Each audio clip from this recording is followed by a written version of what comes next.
Sairam, everyone. Just to recollect what we were discussing last week, Swami is talking about God being the essence of whatever in this world is. And he took the example of Pranava, and he said how Pranava within each one's body activates the different leaves in the chakras in the body, and how sound is produced. And through that sound, all the words, everything in this world is produced. And that is how the way Pranava becomes the essence of Vedas. I think that's what we were discussing. So I will ask Sister Kalyani to continue reading, and we'll continue from where we left off last week. Saira.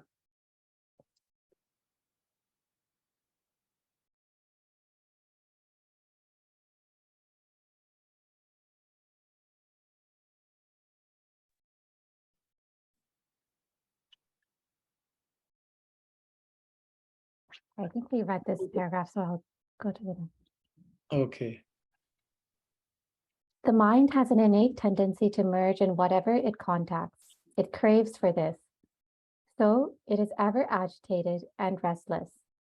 But by constant practice and training, it can be directed towards the pranava and taught to merge with it. It is also naturally drawn towards sound. That is the reason why it is compared to a serpent. The serpent has two crude qualities. One, its crooked gait, and two, its tendency to bite. All that comes in its way. These two are also the characteristics of man. He too seeks to hold and possess all that he sets his eyes on. He too moves crookedly. But there is in the serpent one praiseworthy trait. However poisonous and deadly its nature might be, when the strains of the charmer's music are played, it spreads its hood and merges itself in the sweetness of that sound, forgetting everything else. Similarly, man too can, by practice, merge himself into the bliss of pranava. This sabdopasana, worship through sound, is a principal means of realizing the Paramatma, who is the pranava of the Vedas. He is not other than sabda, sound. That is the main reason why the Lord said that he is the paurusha of man.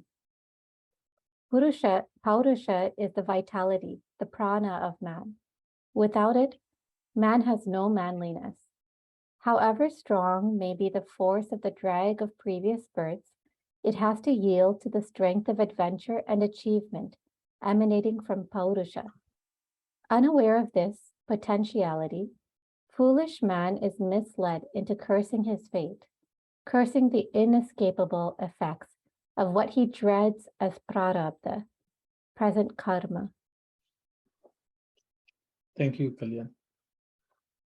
So as you can see, I think last week also, I think it was Sai Satish who talked about, I think, the Kundalini rising of some sort. The thing is, so Swami is equating that here, human nature itself to a snake.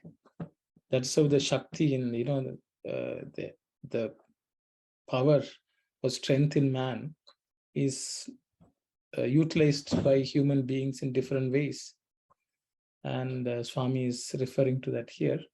So I will stop here. Just one point, there's the word manliness is given here.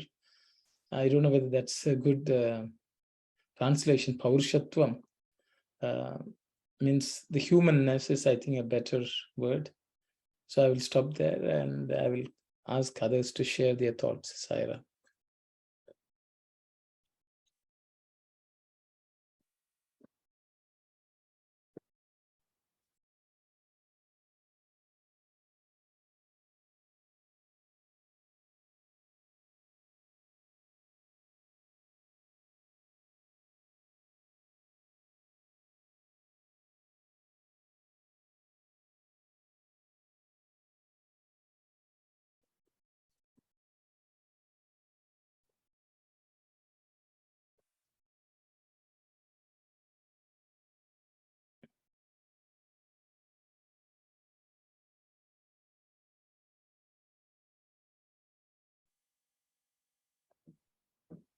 Sairam. Saira Auntie. In the Telugu Swami, what he writes is, Purushartha Shaktini Nene ani Paramatmudu Telipenu. That Purusha Shakti, that Paurusham is me in every human body. Purushakarame Manavani Pranamu. It's his prana. Atti Purushakaramanako Praname lekunna Manavatvame ledu. So Swami is equating prana to Paurushatvam. So that may be the correct Yes. interpretation. I see. Thank you, and I think Swami mentions Purushakaram. I think the form of a human being also, I think, as a way to Manavani Pranam, he says. Purushakaramunuku praname lekunna manavatame ledu. Yes.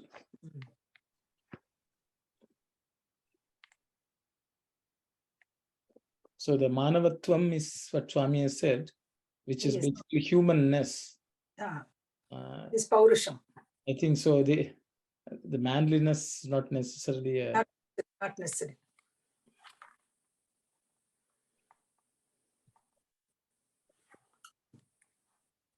Swami is equating Paurusham with prana in every human being. Yeah.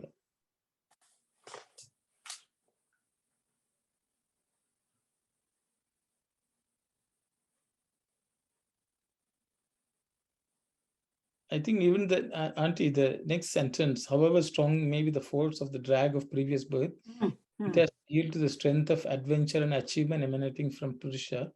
In Telugu, can you just... yeah. Yetti prarabdhamainanu Purushakaramunako anagi managi undavalsinde. So supreme power is Purushakara. Prarabdha comes later on. We keep on complaining about our prarabdha karma, no? That's what Swami is trying to tell us. Prarabdhamana kante Purushakarma mundu galadi. Idi telika prarabdhamani prarabdhamanu patti prakaladudru. Venni manavalu. Venni manavalu. Very man, sorry. Very foolish. Man. Foolish man. Pratimanavudu Purushakarumanu అనుసరించియే తీరవలెను. చేయకుండిన అట్టివారు లోకమున అర నిమిషము కూడాను నివసించలేరు. I think that's in the next paragraph in English. It goes in next paragraph. And brother and auntie, here there's a sentence here. It says, so okay, we have to merge with the Pranava. That sentence is clear. But it is also naturally drawn towards sound. That's the Pranava sound they are talking about. Then if that is a Pranava sound, why it was compared with the serpent? And serpent two qualities, that shall we discuss to understand a little more. What is that two quality? And the human, all the man has it, kind of. You know, serpent, however poisonous it may be, Swami tells about the two characteristics of the snake. Yes. But when the Magudi, you know, that snake charmer comes and he plays that Magudi, that instrument. As soon as it hears, it just merges with that sound and then it dances. You have heard of that, I think. Yeah, yes. That's it is becoming one with that sound of that instrument, Magudi. Okay, okay. Ah, That is that the is- Pranava mantra. We have to merge with the God. with the God. Yeah. Like And another quality also is described. There's two side of it, right? One is that's one is a good one, but it says serpent has two crude qualities. one Yes, it bites everything, whatever comes in its way. You know, it bites. Snake bites. yeah. You know? What is And that referred to, please, for the human side? we are just led away by other outside things. You know, we are just caught. Attachment. We are attached to things. We are caught in that. Okay. So that bites and the mouth, it's attached. Okay, thank you. I hope I have said Arun. Yes, and yes. Yes. Yes. So Swami is equating the crooked gate of snake. So that also, and then he's saying that anything it sees, it bites the snake. So man also tries to bite everything. Wants to possess everything. Yeah, he wants everything. You know, he wants to bite and eat, consume everything in this world, whatever they see. And I think that's the tendency. And then Swami says, I think that's one of the reasons Swami gave a lot of importance to bhajan. Because that is training of the mind to listen to the name of God. And that's will one day, that's a training for us to, Swami is talking about training here through practice. So the same thing, that's the whole purpose of bhajans. So the sound only will allow us to merge with the God, kind of here emphasize. That's the Om sound. And we learn that to the name also, right? So name also is a sound. So it's coming along with that. Yeah, thank you, Saira. Yeah, these are all sounds produced by pranava. I think Swami has already mentioned the previous paragraphs. But the pranava is the one which makes all the sounds come out. So by listening to those sounds, we are actually merging in the pranava and its different forms. So the Shabdopasana, we can say it refers to like bhajan singing. That could. Yes, paying attention to the mind paying attention to sound. It can be called Pranavopasana also. Pranavopasana. Shabdopasana, Nadopasana, Pranavopasana. Pranavopasana, all those things are through the sound. Through the sound, you are trying to reach God.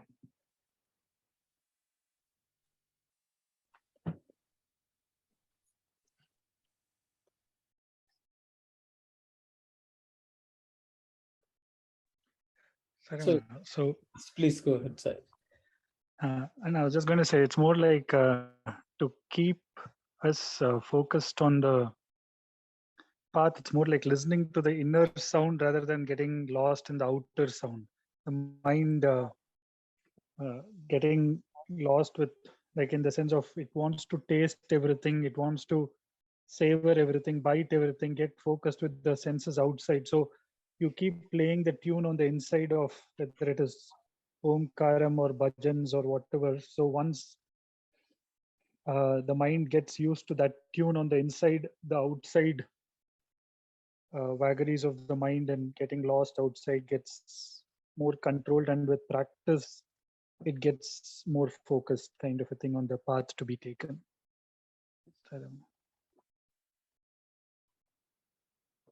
Yeah, it's forgetting everything else. I think in Swami Telugu he said sarvaswamu. You know, he will forget everything about one's own self also. We will forget.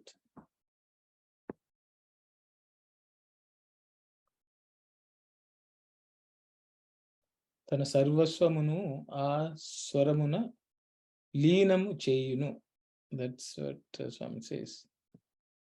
Basically, it merges everything into that sweetness of that swara, of the note.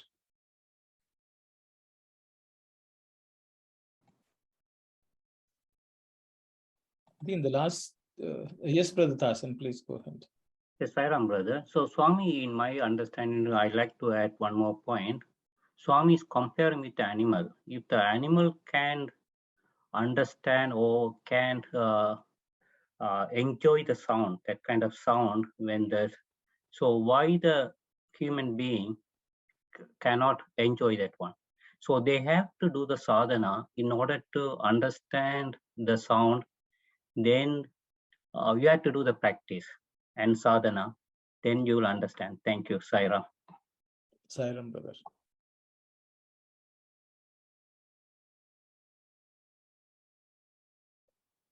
In the last two, three sentences, Swami is telling that, you know, we complain about the prarabdham or karma, but he says we have the human form also, which is of a more actually powerful also. That's the sense Swami is, and which people don't pay attention to.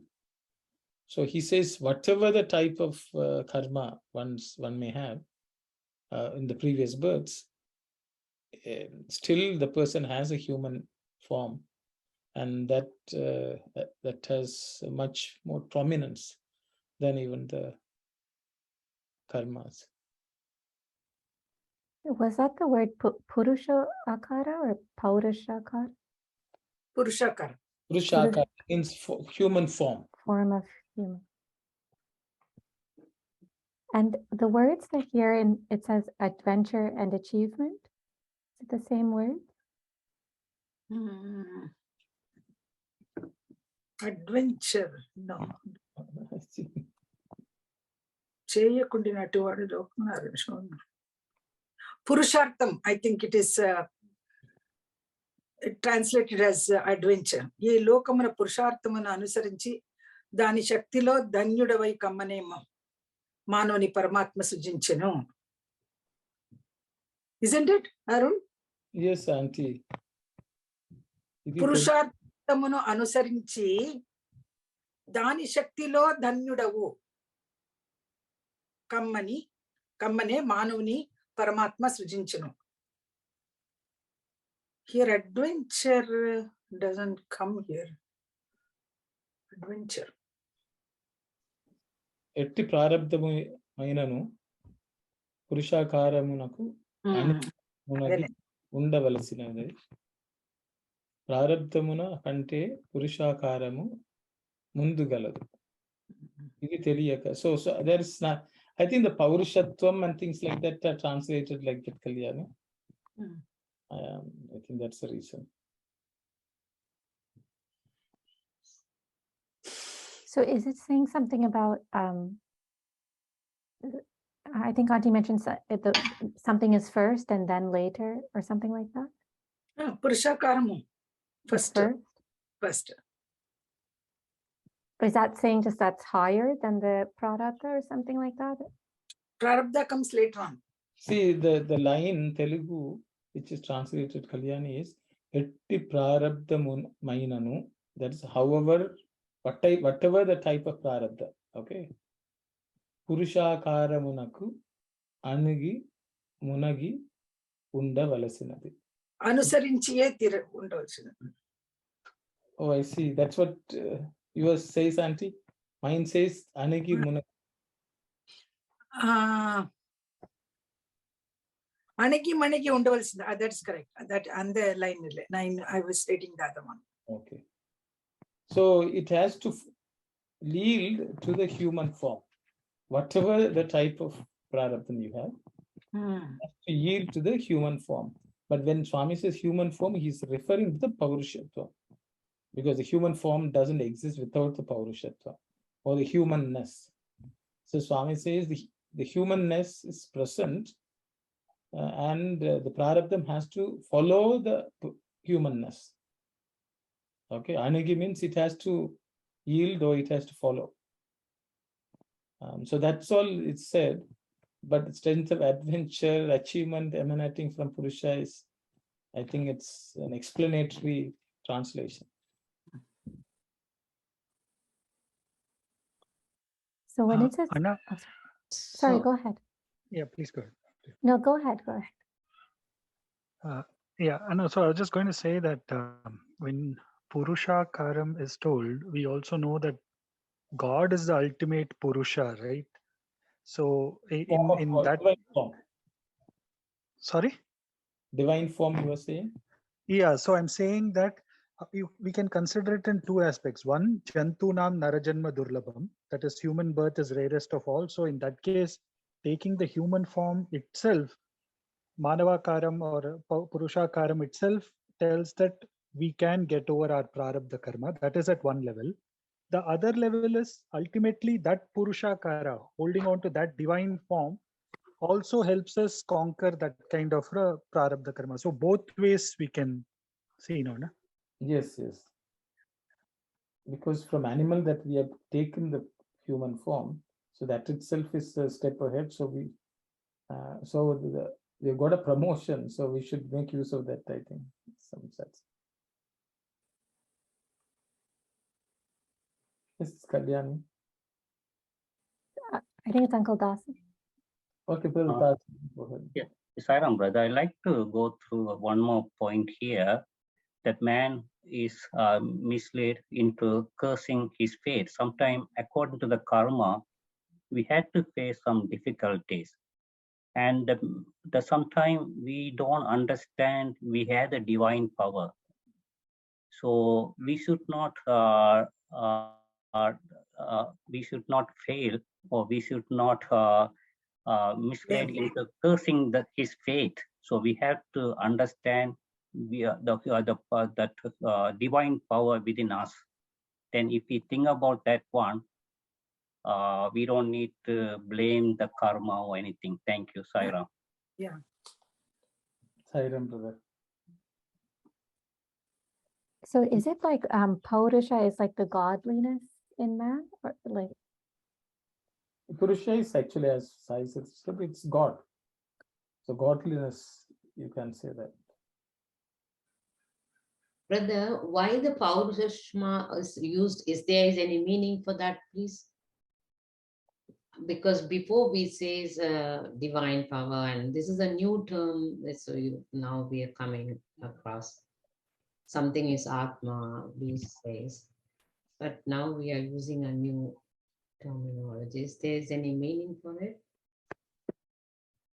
And one thing we can say, taking human birth, still we have carrying with our karma, we can pass through with a God power, that is eventually with our sadhanas.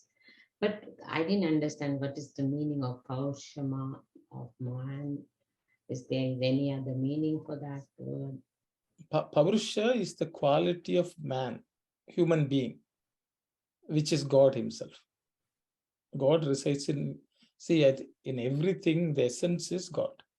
So Swami is telling, in a human being, the essence of human is God, which is divinity. Which is what Swami says. It's the same. It's the same. Manavata Viluva, Swami says, which is human qualities. So it's a nice thing they have said is, any karma has to yield away. When we do a personal sadhana and something, we can get rid of it, kind of. So yes. Not rid of it, but it has to give away for us to move on. See, we are born with two things. One is prarabdha karma, then the other side is humanness or divinity. Swami says human is there for you to deal with the prarabdha karma. Like, if you have hunger, that is a pain. That's, you can say, prarabdha karma.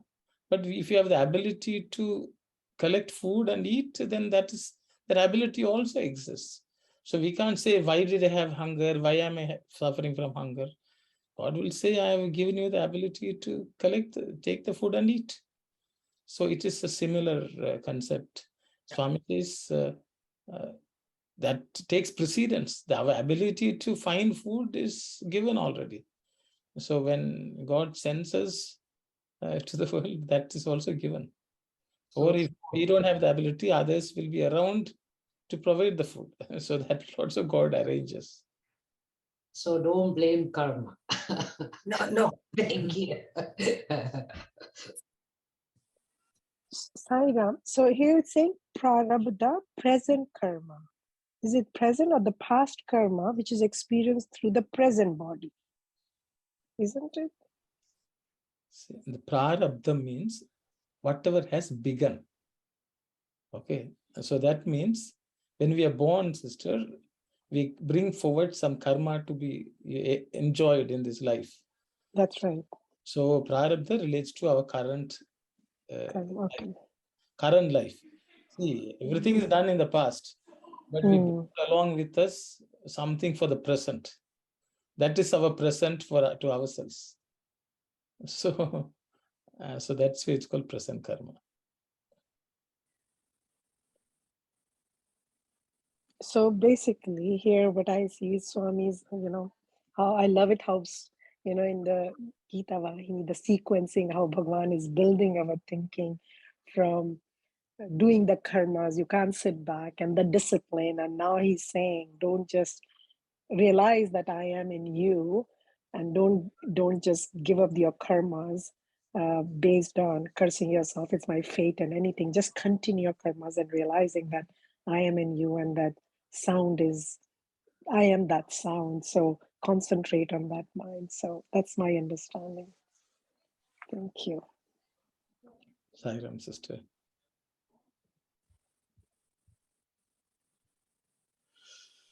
Sorry, so where it says he is not other than Shabda, does that just mean that God is sound himself? That's why he is the Pranava of the Vedas? Is not other than Shabda, okay.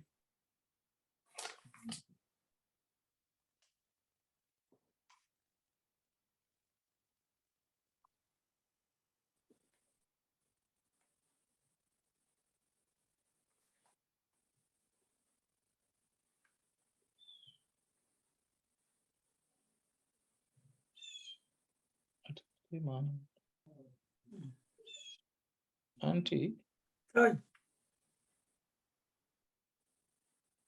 అభ్యాసము వలె మానసును లీనము చేయవచ్చును కనుక శబ్ద వాసన పరమాత్ముని పొందుటకు ప్రధాన మార్గమై ఉన్నది శబ్దము పరమాత్మ. It basically says God is Shabda. Shabda is God. That's the way Swami says. That's all. That's the sentence, Kalyani. It's not other than Shabda. He says God is Shabda is God. Sound Shabda is God. That is Shabda me Paramatma. Yes. Pranava mantra is the sound. Sound is God. God. Pranava mantra is Om. So then the next line where it says that is the reason why the Lord said he is Paurusha of man, meaning that man is God. That's why God is Paurusha. So Swami has said, so I think Swami is telling Pranava is the one which vibrates every leaf, every petal in our chakras. The chakras are the ones which make a man function. Whether your body functions or mental functions, so everything is controlled by those chakras or the lotuses, 6 lotuses. And Swami says Pranava is the prana, life force in man, which energizes everything. That prana or Pranava, Swami is saying is God. That's the God in human being. So that which is what energizes the body, which activates everything in the body. Okay, so Auntie, Sariya? Yeah, correct. పురుషాకారమునకు ప్రాణమే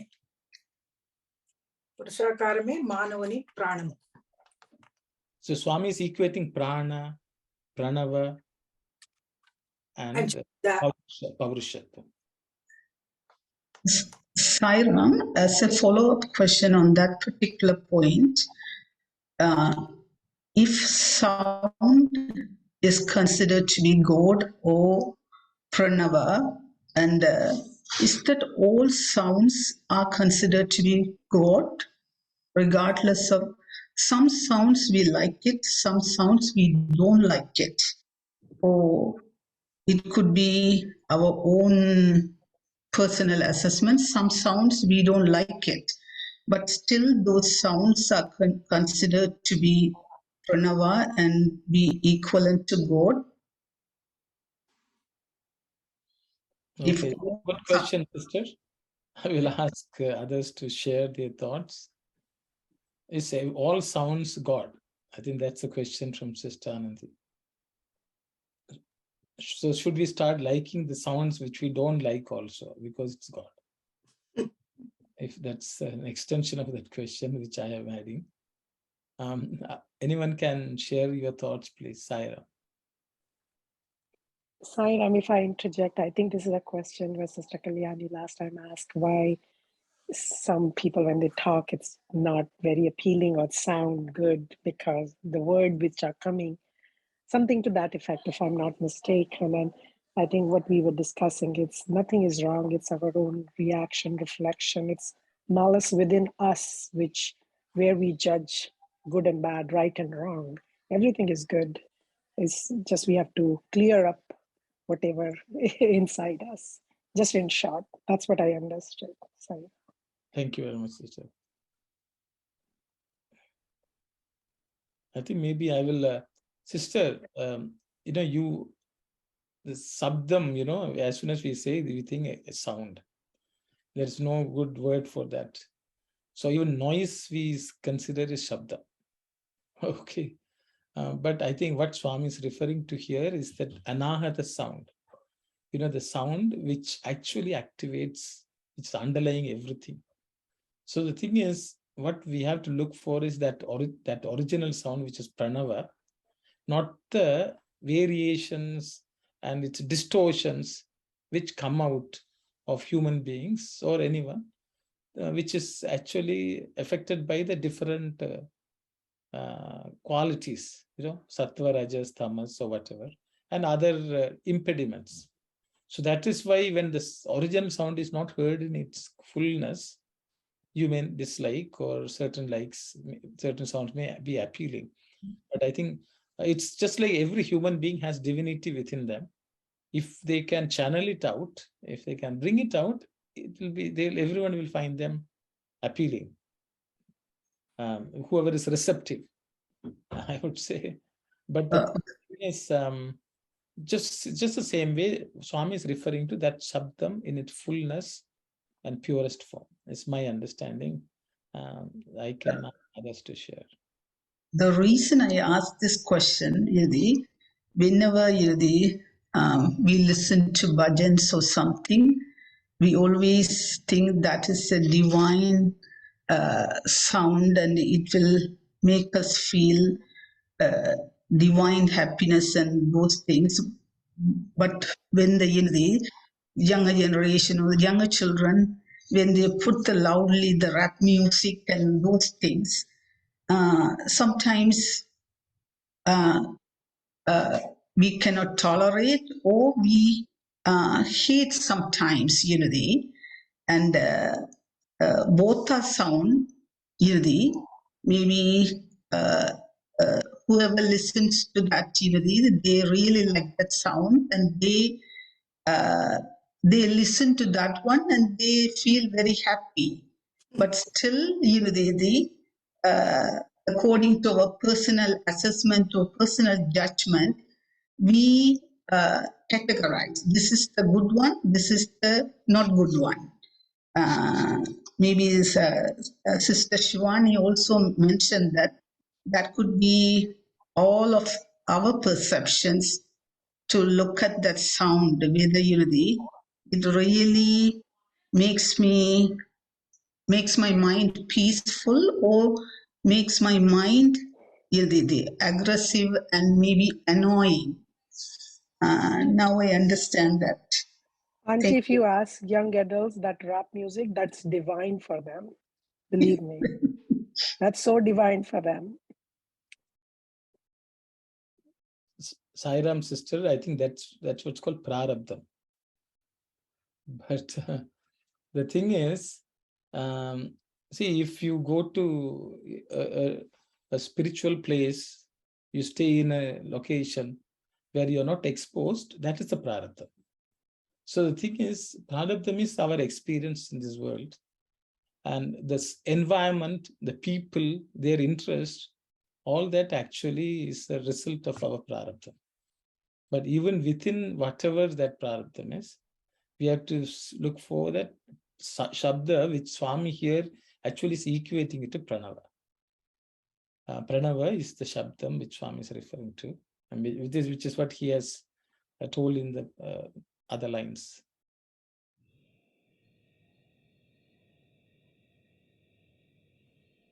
Thank you, brother. And thank you, Sister Shivani, too.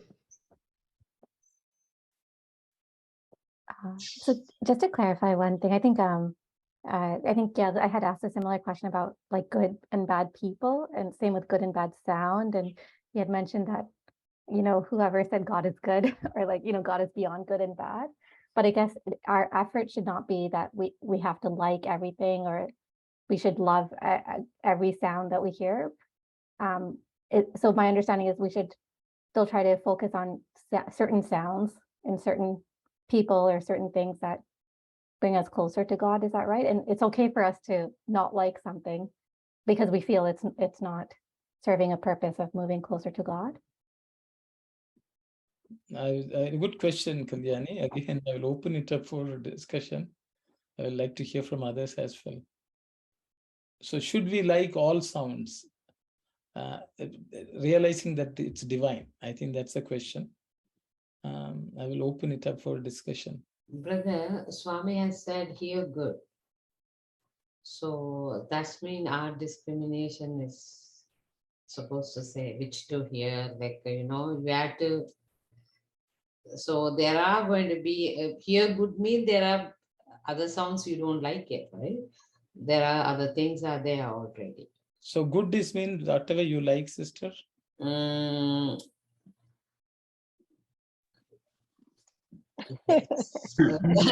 the question. You have to think. I'll give you my practical, how I train my mind to like.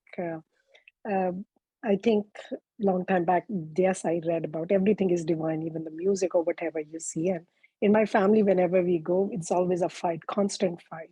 3 versus 1, I like soft music or bhajans, and all 3 are on the other side of the world. So imagine 2-3 hours you're listening to a loud music or, you know, whatever music, which used to give me headache, really headache. And then since I started thinking, hey, everything is divine, but they are listening, I can't. The compromise is loudness of that music. So they listen and I start enjoying what they do, but not loud, because loudness disturbs. So we agreed on the volume part, but not the music. So in that sense, I enjoy there, and sometimes they enjoy my bhajans too. So that's a compromise. So I enjoy now what they listen to. Just sharing something, because everything is divine, everything is good. People have different choices. And how can we start loving if it doesn't disturb our mind, our, you know, that peace within us? That's the compromise we have worked on. So, yeah. Saram, I also agree with Sister Shivani, because like when I was as a kid, I didn't like so many vegetables, bitter melon, those kind of things. But I'm matured now. I eat everything now. Even like the same thing, the gooseberry, amla, it was bitter, but that is so healthy. And when you realize that what is the potential in it is, you like it. So the same way the music, even the good music, like you see you are in the wedding hall or somewhere close to sit to the music box, you can't stand on. Because they put on loud. So the only thing is the loud, the way it is, it comes out. So everything we need to enjoy it, but like it's not big a big sound. But what we can bear, it is good. That's my humble opinion. Thank you, Saira. Thank you, Brother Saira. Brother Dasan, please go ahead. Yes, Saram, brother. Here the Swami is saying, even if the cynic doesn't like all the sound, particular instrument, particular kind of rhythm. So same way, we cannot accept all the sound, whatever coming in the air. We can only accept what you like in the rhythm, power. Thank you, Sairam. Thank you very much, brother. Anyone else would like to share?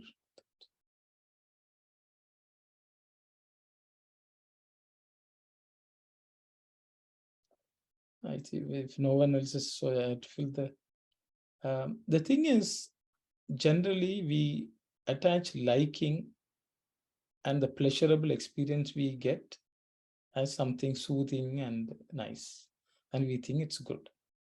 That's a general human tendency, and different people get that sensation from different things. Maybe rap music or rock music or metal rock or whatever, and the volume. People like the sensation, and when you go after the sensation, you think, oh, it is good, it is calming me down, and so on. But in this world, what is the most important thing is the calmness and the peace which comes from it permanent. If it is not, we are attributing it to something else, and then we are going after that. It is the same thing as anyone who is addicted to some drugs. They will think, I am having a high, I forget the world. Whether you take alcohol or any form of addiction can also give a temporary relief. And sometimes we get addicted to the temporary relief. But what Swami is referring to here is not what you hear through the senses. To learn to listen to the pranava is what Swami is talking about, not the external manifestations. The ear may like certain music, the mind may like certain music. This is much beyond that. So the thing is, once we learn to hear pranava, we will always hear the pranava, and the state of bliss, calmness, peace which comes will not be shaken, it will be permanent. That's a reality. So sometimes we should not equate some of these to our sensory experience. But Swami is talking about anahata, that which is not even vibrate, it's just even beyond vibration. We should be able to experience that. And any form of music which gets you the training to learn to be merging in that pranava is the path to go. So generally, even sound has what is called tamasic, rajasic, and sattvic. And the more sattvic the sound is, the more the mind will be trained to listen to the pranava and merge in it. So sometimes we have a very superficial understanding of the philosophy of divinity everywhere. Pranava is in every sound. The thing is, if a person cannot hear pranava, has not trained oneself to listen to the pranava, we cannot listen to pranava anywhere else. So the practice is only possible through sattvic music. Sattvic music means the sound, the quality, the tenor, the speed, even the meaning which comes with the lyrics. All that is a training so that one day we will learn to merge in the pranava. Okay. So that pranava which is undiluted, undistorted, is the divine. Just imagine by superimposing, oh, that is also divine, this is also divine, to sensory experiences is not the path. That is why, that's why bhajan is encouraged. Divine names are encouraged because that is sattvic, and that will give you the practice or the exercise to learn to appreciate pranava, learn to recognize pranava. Until we learn to recognize, we cannot hear it anywhere. Is my understanding. So I hope if anyone else has something to add, please go ahead, Sayed. So if you are not hearing any sound of the pranava, that means disordered or that is not the right one. So we have to meditate on to understand. Thank you. That's the sound we are talking about. Thanks. Thanks, brother. Great explanation. Thank you. So usually Nadopasana is done in silence without anyone else. We should learn to listen to the Nadam, which is emanating from us. So people like Tyagaraja Swami has spoken quite a bit about Saint Tyagaraja. They sat in silence, in solitude, not listening to external sound. They sang the name of the Lord and then tried to listen to the pranava from within, reflecting that, coming out. That is what they spent time on. So, Saira. Yes, Brother Tasan, please go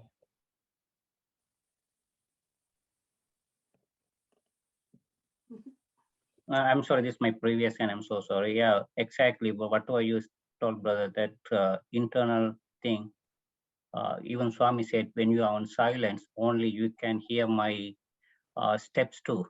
Thank you, Sairam, brother. Sairam.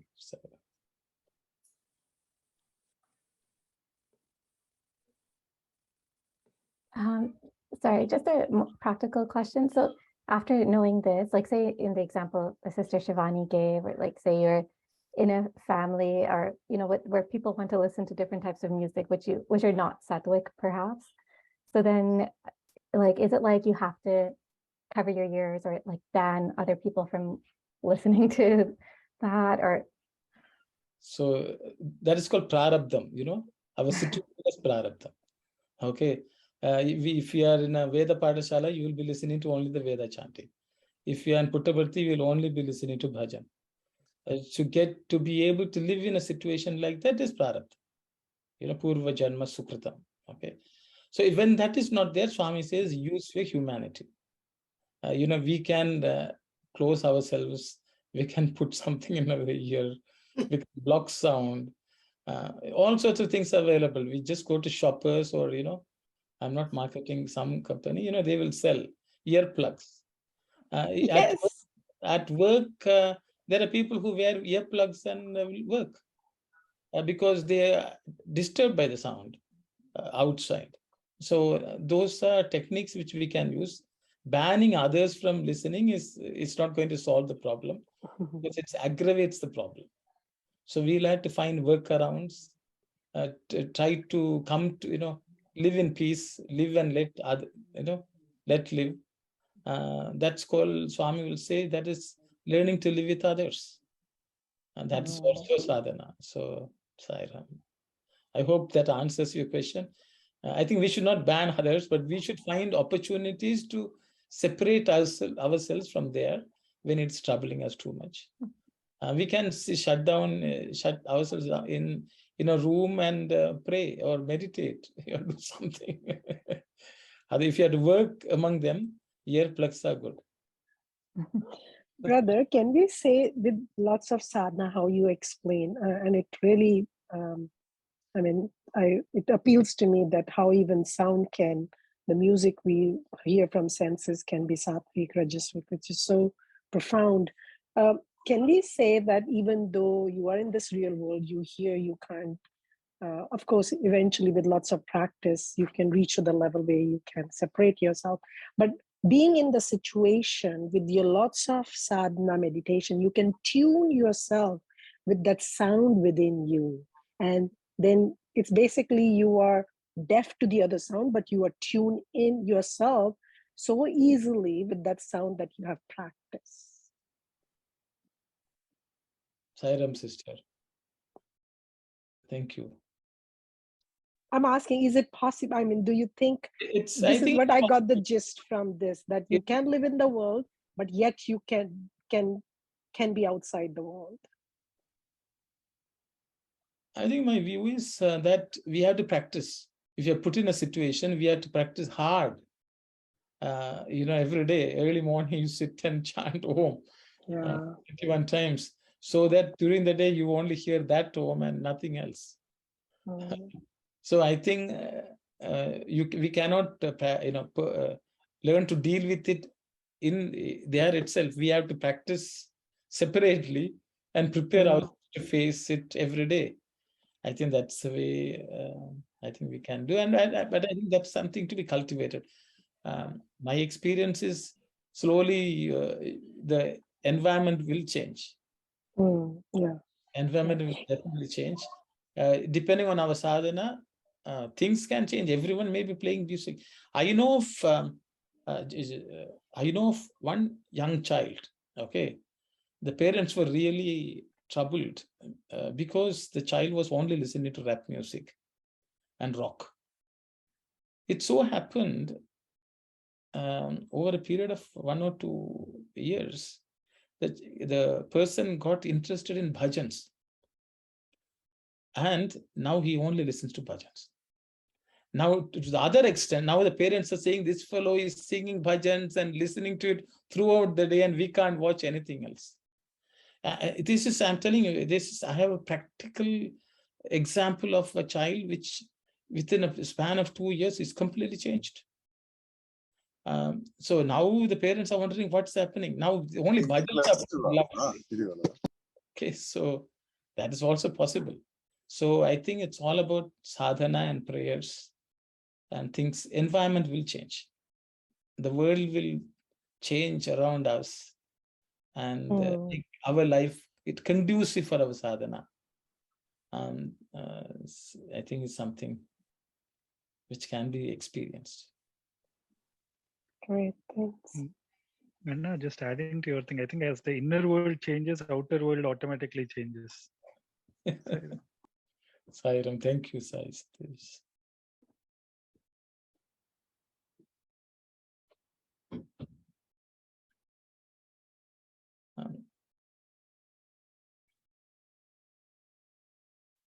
Yes, everyone is okay. I think there is silence, so we can hear the pranava, so we can move. Brother, what is Brother Sai Satish said right now? I didn't hear properly. When the inner world changes, the outside world also will naturally change. Yes, yes. Thank you. If we change our inner world, Swami will say what is inside us only will be seen outside. So that's what Sai Satish.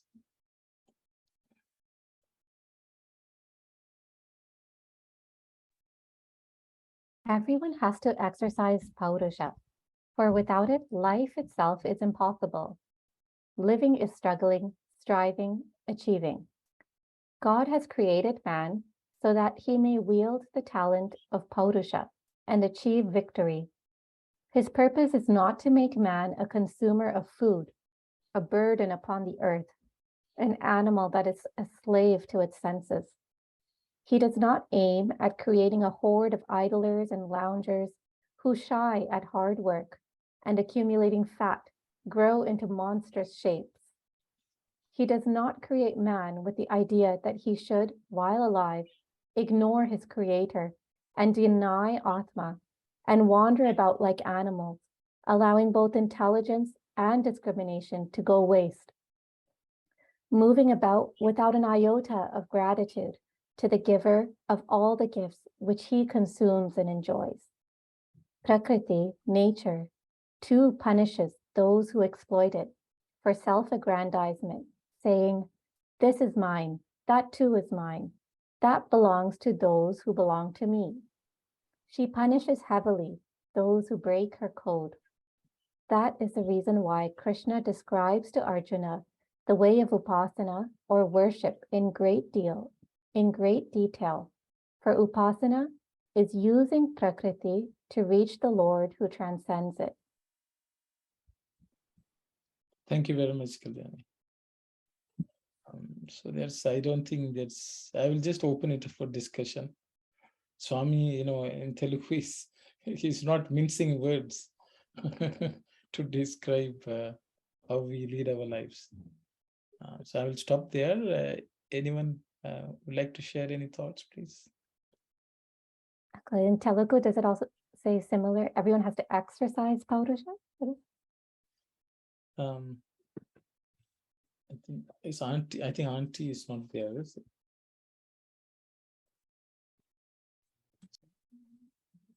Auntie's there. Auntie's there. Yeah, I'm here. Yeah. So what is your question, Kalyani?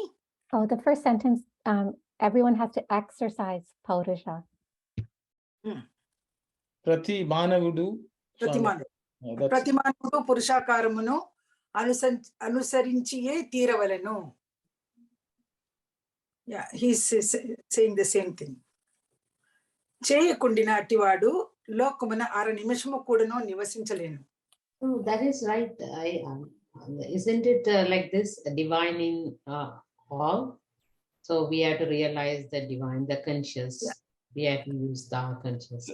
See, I think the Anusarinche Tira Vala, means there's no escape. You have to, you're bound to follow Paurusha. That's what Swami said. I think the translation is like, I think, exercise. Anusarinchiye Tiravala. There is no. He has to follow. Yeah. So what is each no of other the option. No other option. What is Anusarincha mean? Follow. Tiravalanu mean? Have to.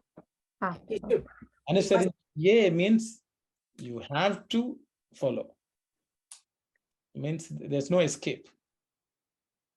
Anna, is the first line, is it Paurusha being said or Purushakara in Purushakara. Purushakara, it said. It means follow human form. Yes, you are right, Satish. So the Paurusha is not. Yeah.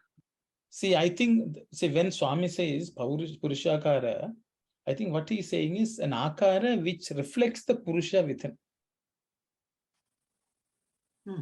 Okay, that's the way, the way Swami has used it.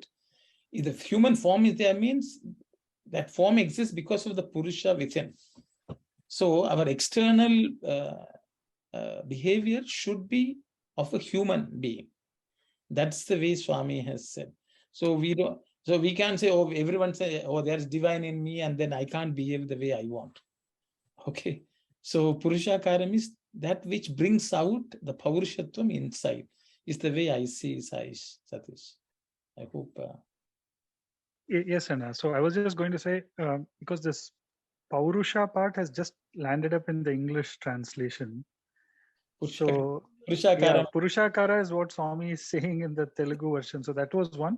And secondly, like you're saying, I think it also goes to then subsequently, like not Akara Manava, but Achara Manava kind, where Achara Manava, you draw upon the real Purushakara of the.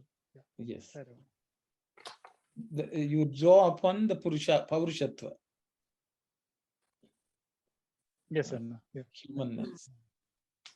I think Swami has not used the word Paurusham. He has everywhere he is Purushakara. Purushakara and Purusha.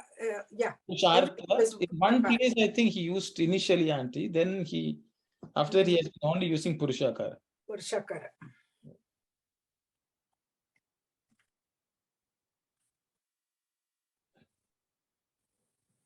So is Purushakara the same as Paurusha, or?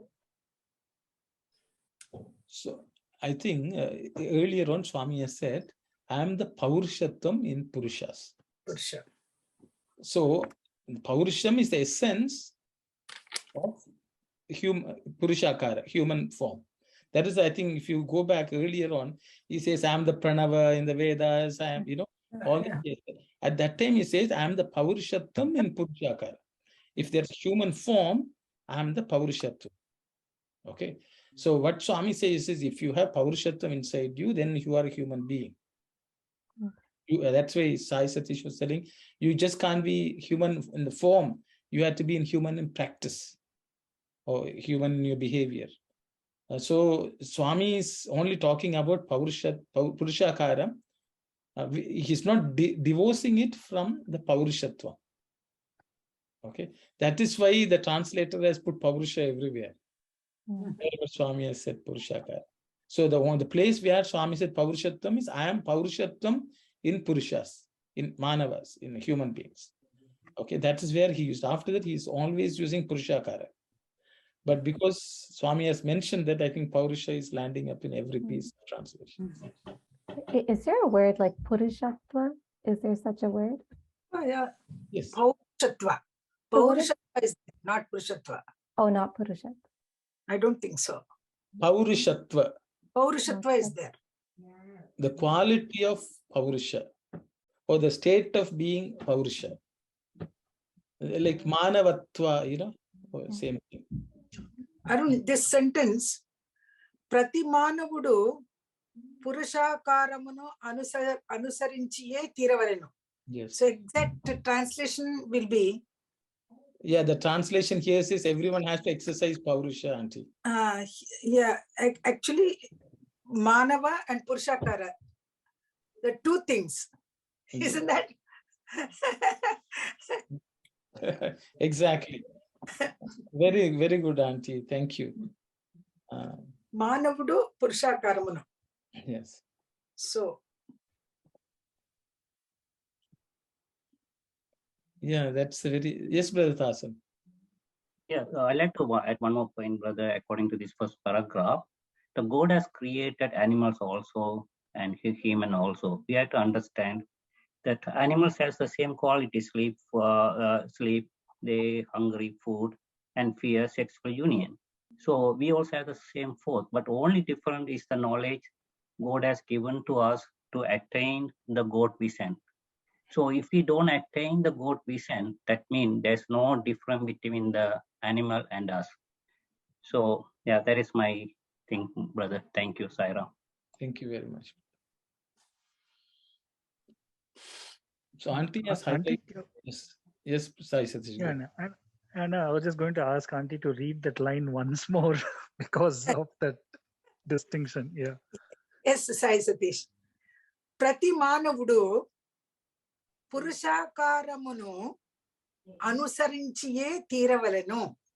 Cheyakundina Attivadu Lokamuna Ara Nimishama Kuda Nivasinchaledu. He cannot live. So Even here, even for half a minute. yeah, these two sentences are very important, I feel. We should be able to clearly understand what Swami is trying to tell us. That is, yes.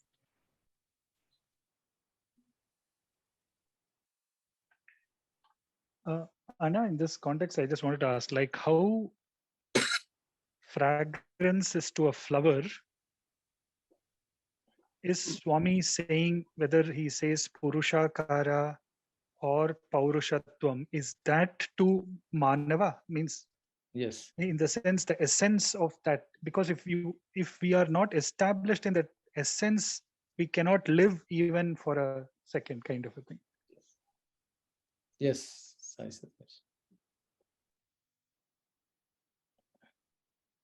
So both are inseparable, Manava and Purushakara. That's what Sai Satish is saying. Just like the fragrance in a flower, which cannot be separated by. So this Purushakara is the integral part of the human nature. I think that's what I understand. Yes. Thank you. If it is Sorry, impossible, go ahead. sorry, go Sister ahead. Liana. Go ahead. No, I just want to know, living is struggling, striving, achieving. I mean, can you elaborate, anybody, on that in context to the line before?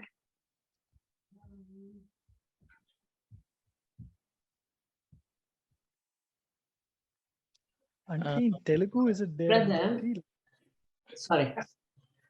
Okay, we will, I think, auntie, just read the lines, auntie, I think. Yeah, everyone has to exercise Paurusha. That is from there, you know.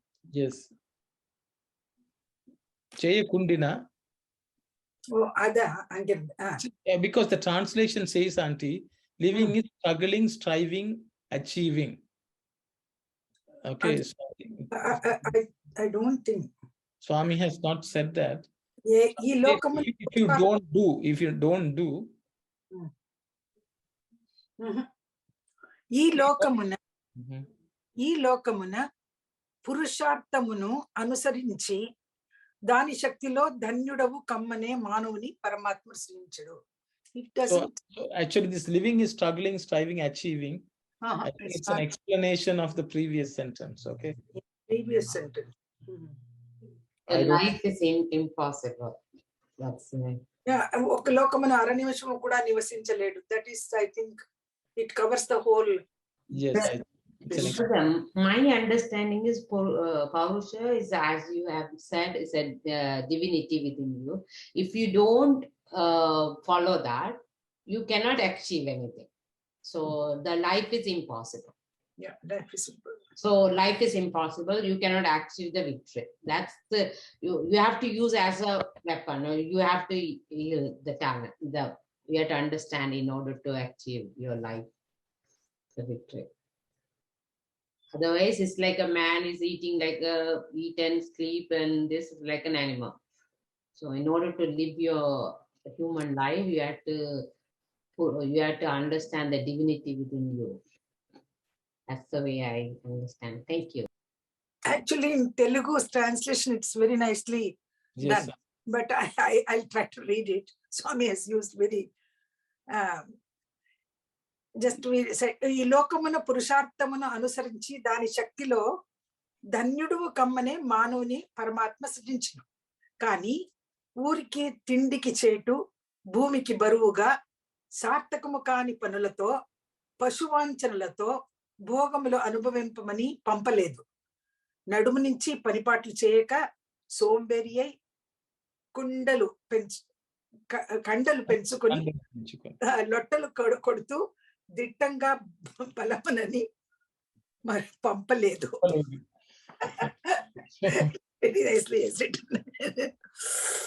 Swami, I think God has created man.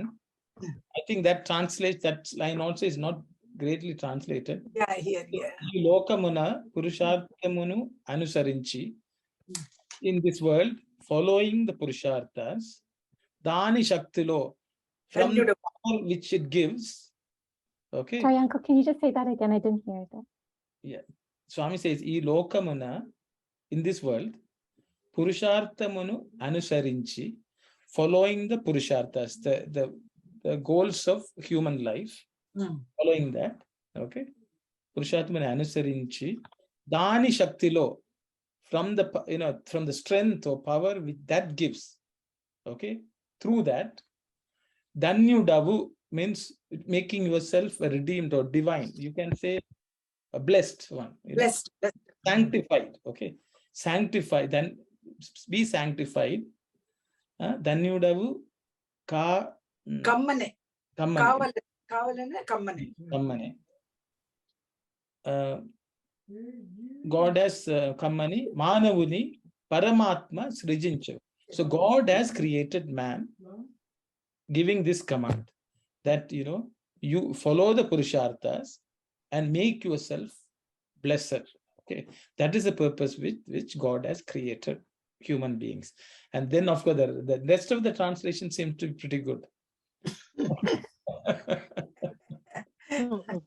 Basically, like Swami has told, be a yogi and not a bhogi.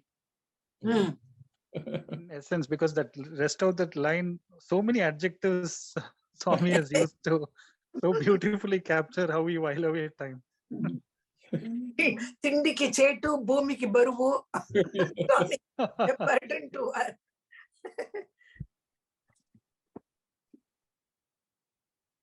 These are all colloquial languages we use these words. Colloquial. లొట్లు కొడుతూ. Swami says లొట్టలు కొడుతూ. That means unnecessary talk. Means you gossip and talk about all sorts of nonsense, wasting our breath. So if Swami says we cannot even live for half a minute without the Purushakara? Yes. If you don't follow, if you don't yield to the Purushakara, you can't even live for half. So then how do we explain all these other, people that Swami is describing later? Because they are following human being to some extent. Purushakara, see, if you don't eat, will you live? That's also, you are yielding to the human form. You have to take care of the human form in some manner. So everyone who does not neglect looking after the body will live healthily. So, if you don't breathe, if you think I'm a human body, if you don't breathe, you will not live. So that breathing itself is yielding to the human form. So Swami is taking from the physical to the mental in all sense. So everyone, I think, is yielding to some extent to the human form. That, you have to eat, you have to keep yourself healthy, clean, all that. So you are yielding. Everyone is yielding. If the body is hungry, this form has to be looked after. Somebody has to eat. But if you don't breathe for a second, you will die. So because prana, Swami has equated that also to God, Paurushatva. Okay, so I think from that sense, we have to, the more we are adhering to the humanness, the better our life will be. I think Swami, just to emphasize that, I think Swami mentioned, that is my understanding. You can also say, you are not living as a human being. Oh, okay. Okay. That also you can say, Sorry. Okay. Swami will say, living death. You all are living a life of death. Just corpses walking around. Something like that. So, yes. So Purushakara refers to even the body, Everything. mind, everything.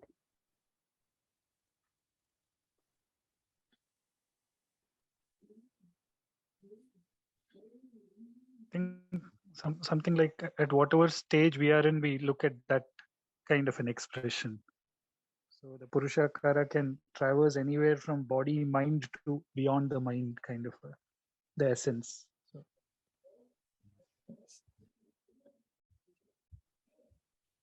Thank you, Sai. Anyone else? I think everyone is shy. I mean, I'm thinking, not realizing, not living, as Bhagawan has mentioned here, just eating, sleeping, just thinking. I'm just kind of, I get visualized. It's such a gross life here. If we don't realize who we are, and that, don't pay attention to that breath, even single second, it's gross. I mean, it looks like what kind of life we are living. Sorry, I'm putting out very bad way, but that's how it's coming to me, that do not waste even your single second not concentrating on that sound and realizing what this breath is, what the essence of your life. But at the same time, we cannot condemn this body, and we should realize what we are doing is wrong. And it's so rare to get this manava sharira. The human body is so rare to get. We are not utilizing that opportunity properly to elevate ourselves, to develop ourselves into that higher status. Sai Ram. Sai Ram, this is Sakwa Aunty. Yes, Aunty. We have to use the intelligence and the discrimination to bring our thought, word and deed and follow what Bhagavan wants us to follow, so that we can practice all the sadhanas and try to do the meditation and try to hear the inner sound. I think this is what I understood, because animals will not be using intelligence or discrimination. So it's, as a human being, we have to use that and think what is good and what is right for us and follow it in our lifetime. Thank you, Sai Ram, to uplift our spirituality. Thank you, Auntie. Thank you. Am I right? I don't know. If I'm wrong, please correct me. I think everyone is right, Auntie. I was about to say, he will never say you're wrong unless we are going totally off Swami's teaching. Yes. And, just to add what all the discussion is, sorry, I'm being loud here, but I'm just talking out loud to this group. Is just, it looks like do to sustain this body, whatever it's required, but do not indulge too much. I mean, do not spend too much time into basically taking care of such a trivial stuff which has no essence to your existence today and whatever birth you will say. So most of your time should be in more reflection and, as Swami has said, constant integration awareness, reading this and reflecting a lot. How can I every day improve myself and get closer to that awareness? So, Sai Ram. It's just all about me. I'm just talking out loud. Sai Ram. Thank you very much, sister. Thank you. Yes, Brother Thasan. Yes, Sairam, brother. So most of the people nowadays, they forgot the purpose why the body was given. That to attain the self-realization. But most of the people, they're spending time doing the makeup. How long they can keep their figure? And guys, spending the time in bodybuilding, how many years they can keep it up? And some people, they're spending time in the education professional side. Only that all going to be end, some maybe 60, 65 is going to be end. But when you build up your atmic level, that is the one going to be helpful until your death time. So this is my little knowledge, brother. Sairam. Sairam, brother. Thank you. Thank you. Brother, sorry, go ahead, please. After you, Auntie. No problem. It's okay, because I'm just going to ask brother to go with the last sentence when the Krishna described the Arjuna way to Upasana. But over that sentence, we wanted to understand. Yeah, we have to read the Telugu. You know, the translation is not that. Great. Yes, Brother Sai Sathya, go ahead. No, I was just recollecting what Swami used to say when sister was sharing. Khana, pina, sona, marna. Swami would say that. So life just goes away in eating, drinking, sleeping, and ultimately death comes and takes us away. So how in the case of Ramakrishna Paramahamsa, every day he would literally find, oh, one more day has gone and I have not had the darshan of my mother, ultimately till, of course, he became the Paramahamsa. In our case, since we have, of course, we have been blessed by Swami that we have had that darshan, if we can continue to yearn for that inner vision and hold on to that, then that will be something to hold on to, look forward to, and continue that. Or else, literally, Swami would keep saying this, Kana, Pina, Sona, Marna. So that I just wanted to say how life just passes away in that. So, yeah. And just quickly to add why we say, or people say, spirituality is difficult, because moving from bhogi to yogi, the path is difficult because of our bad, the habits we have developed. To give up those is a struggle. But spirituality is not, practicing spirituality is not difficult. It's just getting over with those bad habits is difficult. That's why, I don't know, sometimes I don't like to say that spirituality is difficult. It's just giving up your habits are difficult. Sorry. Thank you very much, sister. Sairam, just before we move on to the second paragraph, in the English, I'm assuming these two are wrong. We said that exercising Paurusha is wrong, translation. On the other one where it says he might wield the talent of Paurusha, that's also not in the Telugu, right?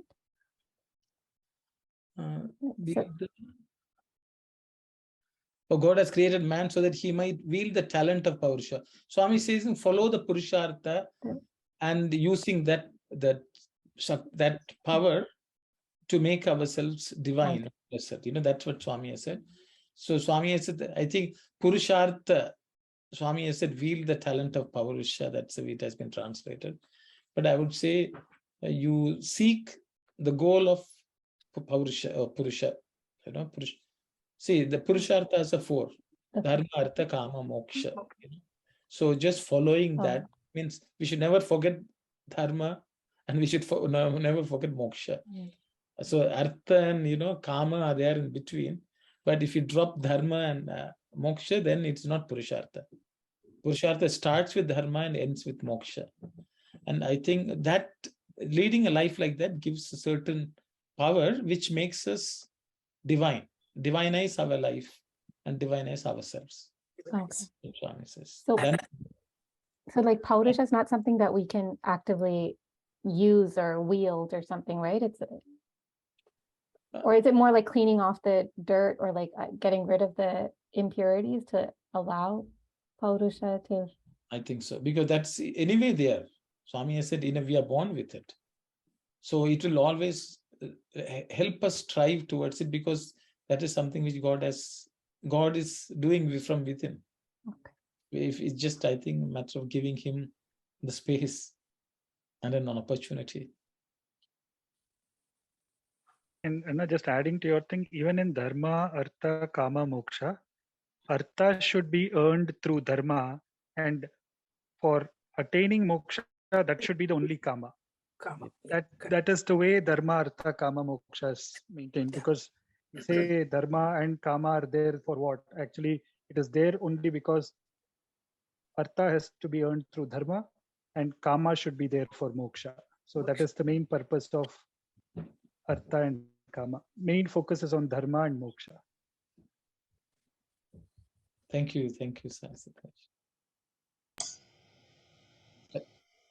Sairam, a little question about Swami said the animals don't have intelligence.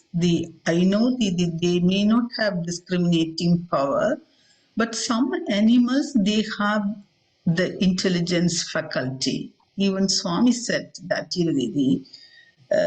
the elephants and some other animals, they are very intelligent.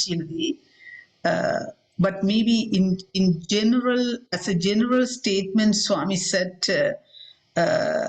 in the first paragraph in the middle, maybe the people ignore his character and deny Atma and wander about like animals, allowing both intelligence and discrimination to go to waste.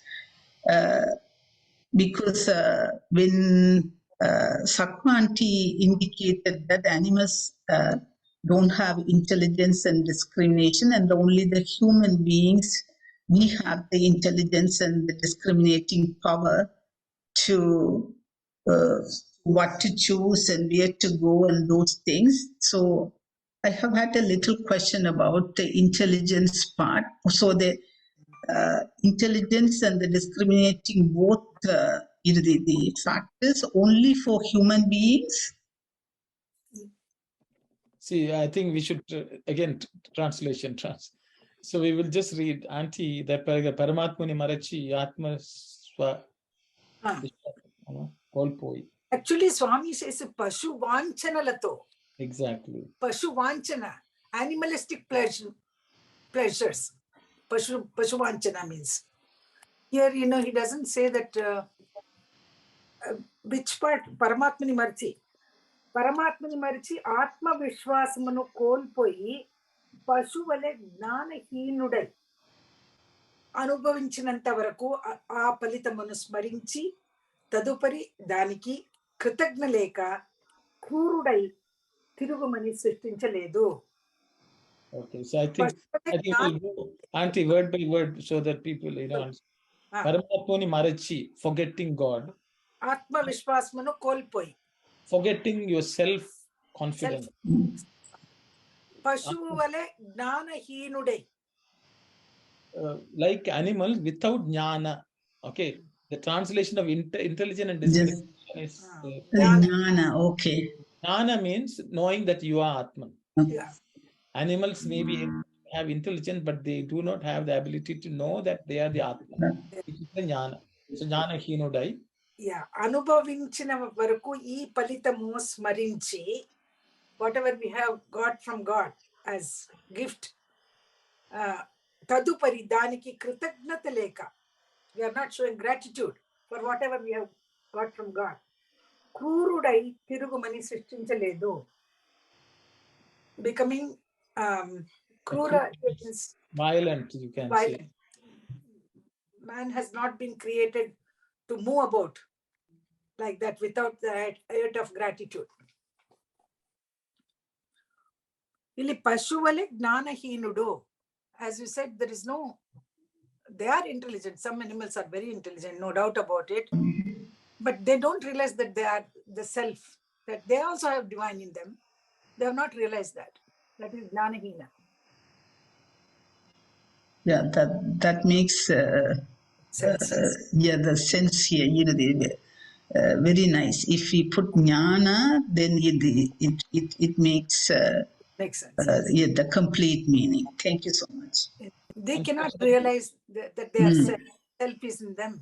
Whereas human beings, we have that ability to realize God in us. I think a knowledge may have been a slightly better translation, but there's no real word in English language or vocabulary to translate jnana. Gnanahinudai. Atma Vishwasam. Vishwasam means faith, or Vishwasa means faith or confidence. Atma Vishwasa means having confidence on the self. But the way Swami says self-confidence is not, you know, you can say Vishwasa is faith also. Atma means having faith in the Atman, which is the real self-confidence from Swami's perspective. Yeah. Does the word Vishwasam like come from Vishwa or something like that, or? Vishwas is faith. Faith. I think she's gone to Sanskrit now, auntie. Vishwasa. Is she asking about that? Yes. Swami has said Shwasa and Vishwasa. I think I will have to do a bit. And she's asking for etymological meaning. Yes. I don't want to, you know, I want to research before I speak. But Swami has said, Vishwasa should be your swasa. Your breath should be the faith. Which,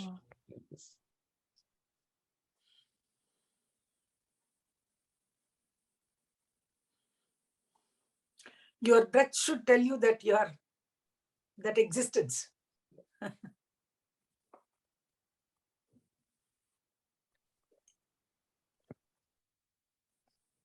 I think it's 4:27. I think we leave the next paragraph for discussion the next week.